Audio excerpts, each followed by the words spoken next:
Hub Teológico, diálogo y encuentro. Bueno, espero poder compartir algunas luces, algunas pistas de interpretación sobre el tema que nos permitan dialogar o seguir reflexionando sobre ello y sobre todo para permitirnos desarrollar una vida cristiana y ministerios de salud saludables, inspirados en las Escrituras. Así que trataré el tema de divorcio y nuevo casamiento en el Nuevo Testamento y como dijo Daisy, mi nombre es Juan José Barrera Toscano. 10 puntos sobre la hermenéutica del texto. Empezaré compartiendo, sin embargo, algunas ideas previas. El tema de la familia y en particular del matrimonio ha sido en las últimas décadas un instrumento de control, de abuso de poder en muchos casos, y un campo de batalla político-eclesial. Nunca antes se habló tanto sobre el tema de la familia y se trató de regular la vida de las familias. Se camufla en algunos motivos más éticos, morales, ¿no? Pero la carencia de discusión abierta sobre el tema refleja, en alguna manera, cierto tipo de violencia, de imposición. Ahora incluso se habla de diseño. Entonces ya como que está todo preestablecido y no hay mucho que discutir.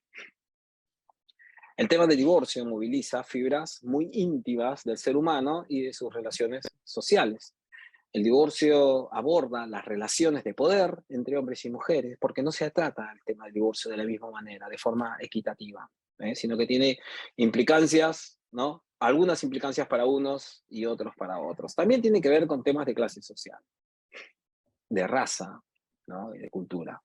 El estudio de estos textos, de los textos bíblicos que aluden a la ruptura del matrimonio, está altamente condicionado entonces por estos intereses, por estas situaciones, por vivencias personales también, por perspectivas impuestas y por la presión de una iglesia que quiere que vayamos en una dirección determinada y no siempre nos permite dialogar al respecto. Son 3 textos que voy a mencionar, hablando de alusiones más directas, más explícitas en el Nuevo Testamento sobre la ruptura del matrimonio. 1 Corintios 7, 10 al 16, Marcos 10, 1 al 12 y Mateo 19 al 12. Que son textos que reflejan contextos socioculturales diferentes. Reflejan perspectivas diferentes sobre el matrimonio y la ruptura de la misma. Y posiblemente también reflejen visiones diferentes sobre las condiciones para volverse a casar, según ellos lo entienden. Un error muy común es interpretar los textos bíblicos, estos especialmente, sin advertir los intereses de quienes los interpretan. Es decir, hablar como que esto es algo neutral, mi mirada es objetiva, no es literal, así, esto dice la Biblia, no yo. Pero también es no advertir la diferencia entre los géneros literarios de los diversos textos. Por ejemplo, Mateo se trata, ¿no?, de una discusión pública que está escrito de esa manera también, mientras que 1 Corintios 7 es una carta que está respondiendo a preguntas puntuales, entre de las cuales parece ser el tema de la separación bajo algunas circunstancias. Ninguno de ellos son tratados amplios sobre el tema del divorcio. No existe esto en las Escrituras. Por otro lado, se cae a menudo en lecturas concordistas. Es decir, se lee el texto de la antigüedad y se aplica hoy como si el matrimonio del siglo I fuese el mismo que tenés vos o yo o tuvimos nosotros en este tiempo, lo cual no sucede. Y por otro lado son textos armonizadores. Mezclamos lo que dice Marcos con Mateo, una alusión de Lucas, lo que dice 1 Corintios 7, y así lo que queremos es, bajo una concepción teológica previa, que es la de que todos los textos, ¿no?, la palabra de Dios es una, todos tendrían que decir lo mismo y reflejar las mismas perspectivas. Entonces mezclamos todo, violentamos algunas ideas, se violentan algunas ideas, se silencian otras, y no se toma en cuenta las diversas perspectivas que se presentan en el Nuevo Testamento. La concepción de familia en el siglo I era muy diferente, por ejemplo, a la que hoy tenemos en las culturas occidentalizadas de las cuales formamos parte. Pero también hay diferencias entre las visiones que reflejan 1 Corintios 7 y Mateo 19, por ejemplo. Uno lo puede notar en cómo Pablo se dirige a las mujeres en ese pasaje, y como en Mateo 19 las mujeres son totalmente ignoradas, no se les pregunta, no se sabe qué piensan. Sin embargo, está claro por la evidencia que tiene Mateo 19, el libro de Mateo, que Jesús sí toma en cuenta la opinión de las mujeres, aunque ellas no participan en la misma discusión, por lo menos a nivel redaccional. Es decir, quizás si es que este hecho sucedió, yo estoy casi seguro que participaron y si no que Jesús les dio la palabra. Ahora, esto no es una cuestión de voluntarismo, sino por lo que parece verse en otros textos, en donde Jesús toma en cuenta la opinión de las mujeres, la respeta, aprende de ellas y lo hace, ¿no?, con bastante apertura. Es claro que en el Nuevo Testamento se ven diferentes perspectivas sobre el divorcio, así como también sobre el nuevo casamiento. Es más, algunos de nosotros pensamos que, por lo menos en los textos sinópticos, Mateo, Marcos, Lucas, no debiera hablarse de divorcio, sino de repudio, porque se está hablando de un texto en el que los hombres expulsaban a las mujeres, por eso los verbos continuamente de rechazar, de salir, de hacerla afuera, que tenía además una carga social particular en que favorecía al hombre y se veía a la mujer como quien no había satisfecho al marido. Una mujer divorciada era una mujer que no había cumplido con sus roles de esposa, en la que el hombre sentía, ¿no?, ese deber o ese derecho de poder expulsarla bajo las circunstancias que creyeran convenientes. Acuérdense que la discusión de Mateo no es si hay divorcio, ¿no?, sino Mateo 19 discuten por qué causas hay que se puede repudiar a una mujer. Es imposible cumplir literalmente con las miradas sobre el matrimonio y el repudio del siglo I debido al cambio cultural, económico, religioso, político, etcétera, que vivimos hoy. Es decir, aquellos que dicen ser bíblicos y entienden por ser bíblicos, ser literalistas, están generando una ficción, en la mayoría de los casos honesta posiblemente, pero no por eso buena ni saludable. Y en otros casos lo que hacen es imponer, fraguar una realidad que no existe e imponer una mirada que supuestamente es bíblica, haciendo a un lado otros datos que el mismo texto sugiere, pero que se suelen ignorar. La visión del matrimonio, divorcio y nuevo casamiento no vino de arriba, no cayó de arriba. Fíjense, Jesús no inventa el matrimonio, ni inventa el divorcio. Él, en los textos evangélicos, él está discutiendo las razones. Pablo también. Pablo no va a criticar en sí mismo ni el divorcio ni el nuevo casamiento, ahora vamos a verlo más adelante. Lo que está hablando es de casos, circunstancias en las que este se puede dar, o es mejor darse, o se aconseja dar. Pero él no pretende presentar una visión global de lo que este es o no es, o de cuáles son las condiciones que hay, cosa que sí muchas veces hoy escuchamos y adoptamos, y quizás porque tenemos perspectivas un poco autoritarias, verticalistas. En América Latina esto lo mamamos desde la escuela y los que tenemos un poquito más de edad lo hemos vivido en toda nuestra historia, en la que creemos que las pautas morales, éticas, de vivencia dentro de la sociedad, nos las debe de normar de afuera, y lo que debemos de hacer más que nada es aprender a obedecer mejor que otras maneras. Entonces, es asumir o no asumir lo que ya se dijo, pero nunca, jamás discutir, charlar, dialogar sobre lo que se dice, sobre el porqué de las cosas. Curiosamente, los textos del Nuevo Testamento, en su coexistencia dentro de un canon, dentro de un grupo de escritos del Nuevo Testamento, van a reflejar otra cosa. ¿Qué nos dice el hecho de que hayan textos del Nuevo Testamento que hablan sobre el divorcio y el nuevo casamiento que discrepan entre sí? Por estos textos podemos ver que tanto Jesús como Pablo fueron influidos por la opinión y los intereses de mujeres. Para la persona del siglo XXI, hasta cierto punto, no voy a jugarme por todos, les parece hasta natural oír que Pablo opina sobre las decisiones de las mujeres, pero en el sentido positivo de que las toma en cuenta sus opiniones. En todo 1 Corintios 7, ese es un hecho que llama la atención con relación a otros textos. Marcos 10, Mateo 19, parece que fue una charla de machos. No hay mujeres ahí. Ellas son totalmente aludidas. Se habla sobre las decisiones que se van a tomar sobre sus vidas y la vida de sus hijos, pero a ellas se las ignora totalmente. Los machos fariseos se acercan y comienzan a discutir, ¿es lícito repudiar a la mujer por cualquier causa? Y Jesús les contesta dándole vuelta a un hecho donde no les contesta puntualmente a la pregunta, porque él no está de acuerdo no con la pregunta en sí solamente, sino con el planteamiento, de dónde viene la pregunta, de lo atrevido, de lo grosero que es la pregunta. Y es que estos hombres vienen a tentar a Jesús, porque el texto de Mateo lo dice explícitamente y también Marcos, aunque más Mateo, les venían a poner una trampa. ¿Y qué esperan? esperan que Jesús, por sus antecedentes y su vínculo con las mujeres, dé una respuesta poco popular. Y esta respuesta poco popular la vamos a notar en los mismos discípulos que cuando termina Jesús de discutir con ellos mismos lo increpan a Jesús. Le dicen, Jesús, pero si así es la situación entre hombres y mujeres, entonces nos conviene casarse. Sus mismos discípulos pensaban como los demás varones, ante los cuales posiblemente Jesús quedó en descrédito o quedó siendo cuestionado porque estaba cuestionando la institución de la familia, cuyo eje era el hombre en sí mismo.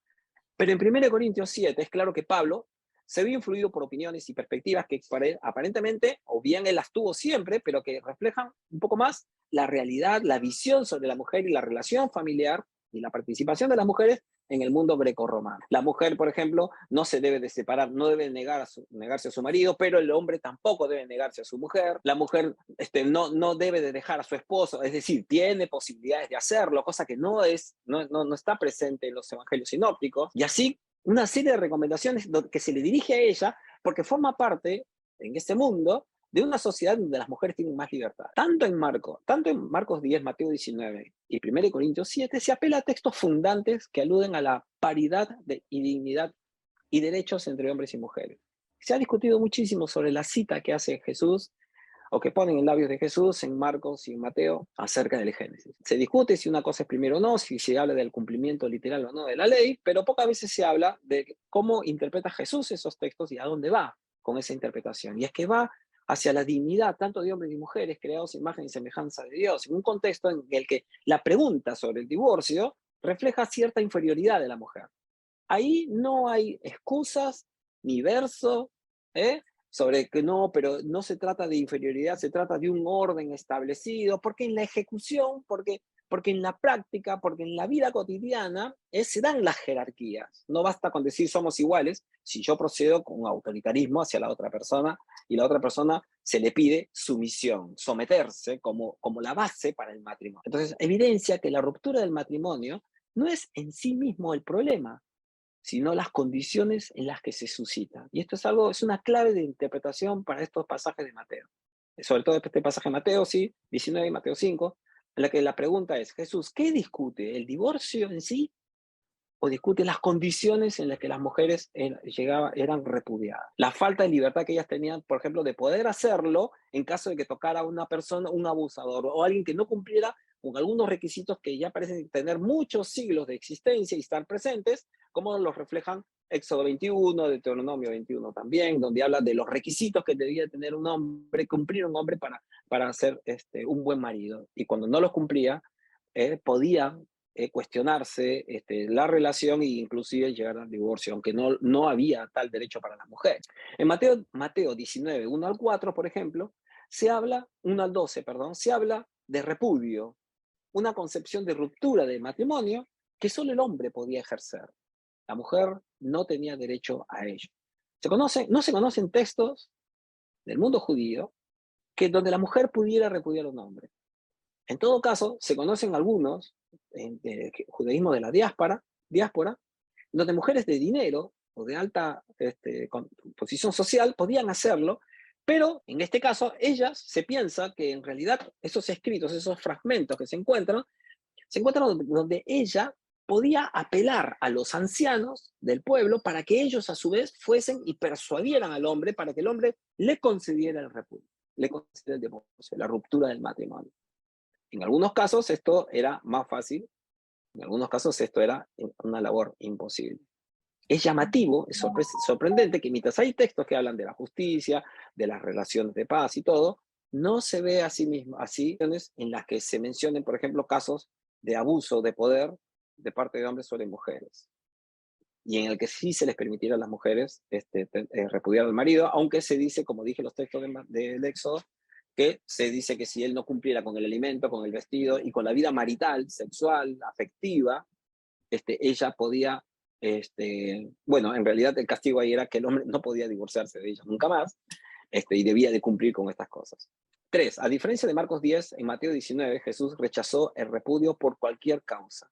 Los consejos de Pablo en 1 Corintios no son en contra del divorcio en sí mismo, sino que aconseja sobre las situaciones en las cuales es aconsejable evitarlo o rechazarlo. Entonces se ven casuística, Mateo, 1 Corintios 7, son textos de casuística, no es un tratado sobre el divorcio, no son normas universales, no se presentan de esa manera. La cláusula de excepción de Mateo 19, ¿se acuerdan? Mateo capítulo 19, versículo 9, dice, salvo por causa de porneia, señala con su sola existencia, en este caso, más allá de lo que uno quiera entender como porneia o no, que Jesús no pensó que el matrimonio fuese indisoluble. No hace, porque si dicen, no, si es indisoluble, entonces no hay ninguna excepción, pero si hay una excepción, entonces se puede pensar que hubo otras también. Nada más que en el fragor de la discusión, ante las circunstancias puntuales que se estaban charlando y solamente con 12 versículos encima, uno no podría esperar, sería insensato esperar que allí se desarrollaran todas las circunstancias bajo las cuales un matrimonio podría llegar a eso. 1 Corintios también presenta consejos sobre el proceso de divorcio,